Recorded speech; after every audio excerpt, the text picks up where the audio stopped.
the review of hang on, it's a review of Underwood Stakes Day and Golden Pendant Day.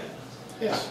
G'day everyone, and welcome to the review of Underwood Stakes Day at Caulfield and Golden Pendant Day at Rose Hill. That's right. I'm Anthony Jupp, and I'm joined by Vince Anthony from to see you, Daily Anthony. Section of How the are you, mate? Sunday Show. I'm good, mate. Fantastic. We're going to have a look at a couple of races and have a look at some of the IVRs that have come out of those races, and because there was a couple of interesting races there. Absolutely. On Saturday. The cleaners race, the Underwood, was definitely one. It panned out differently to the way I think most people thought. And then there was the Guineas Prelude, which was brutal.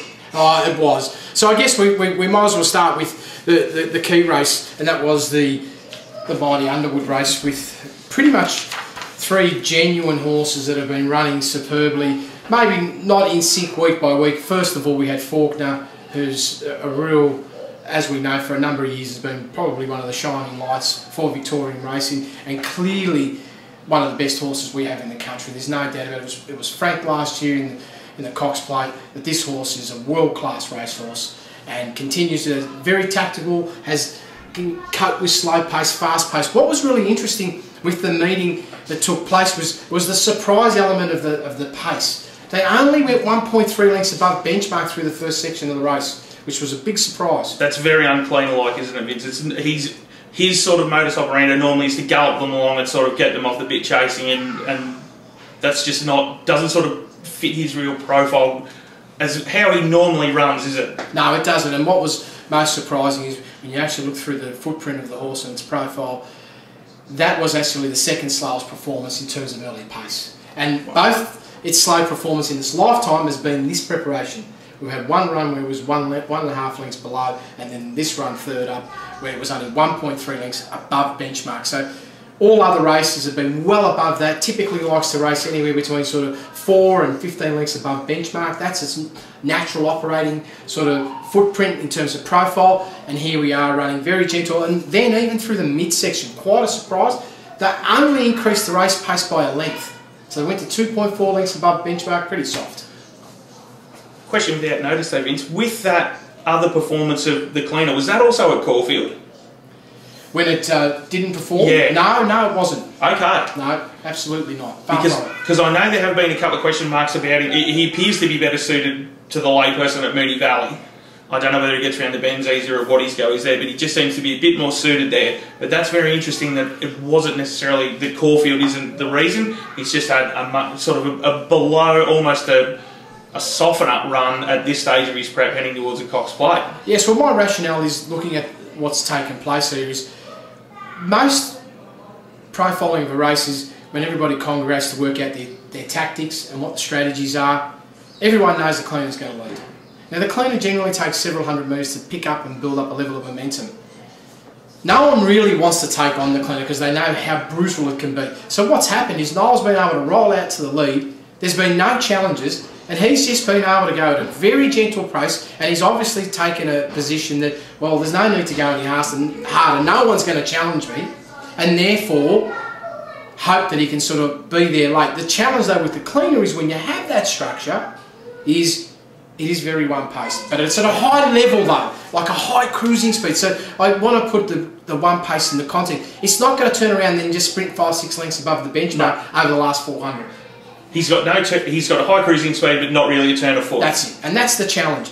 On the other side, when we sort of look at the performance of Faulkner, when you compare it to the start before, I think Faulkner was blessed to be able to get away with this race in this manner, even though it didn't win the race. Last start, 9 lengths below benchmark. Wow. On the weekend, 1.8 lengths below benchmark.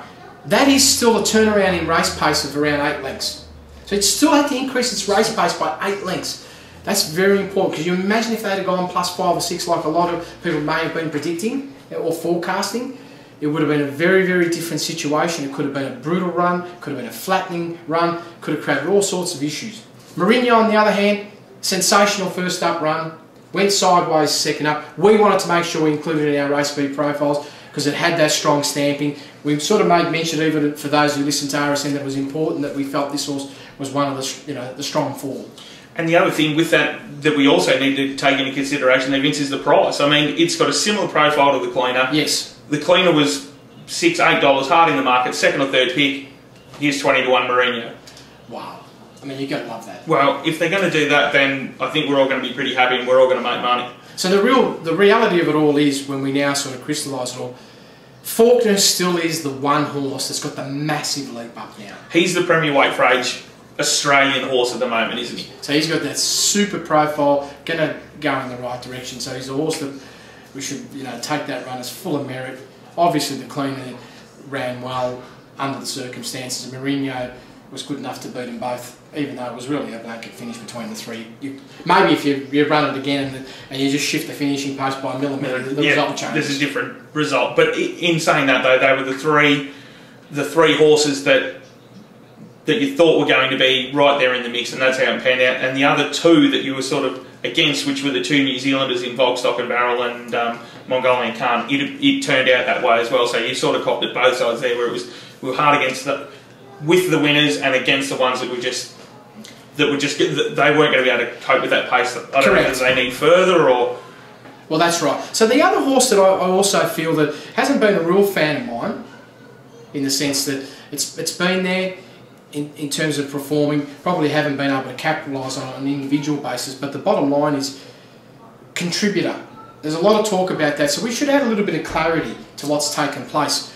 So what we do is we have a post-mortem race speed profile, and what this does, this particular analysis, it allows us to actually examine the very first 400 metres of the race, and then bottle up the two sections along with the overall last 800. And that's critical, isn't it? Because that tells us how hard they're working when they're getting into those settling positions. Correct. And that's where, in a lot of cases, the race can be won and lost. This is right. So what's most alarming is this. When we look at the performance of contributor, and it's running at 14.75 metres per second, you can see it's below the threshold of the race.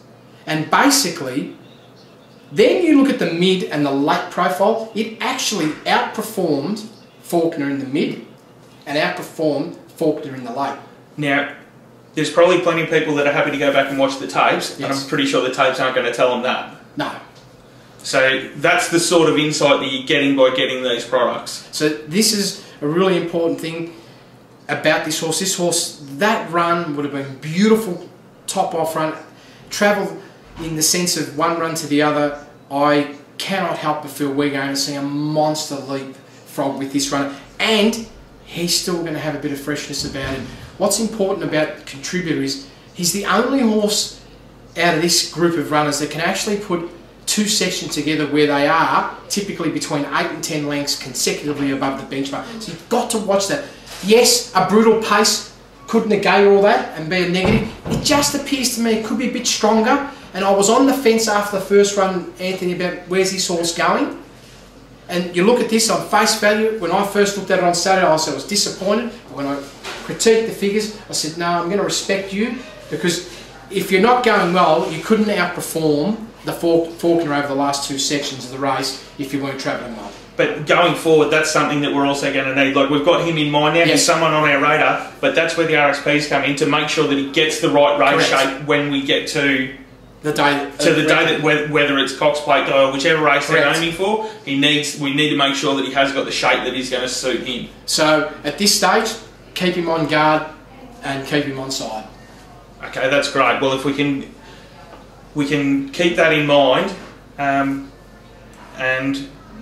we'll definitely be looking. He is one he's been solid in the Cox Plate market for a while now, but people are seemingly jumping off him, which obviously can help us come the day. If he gets the right shape and they want to jump off and they want to bet us $5 or $6, well, he could just be an absolute. He could get out to 10s or 12s. You just don't know. Vince, we'll be back after a short break and we'll have a look at Sydney. Thank you.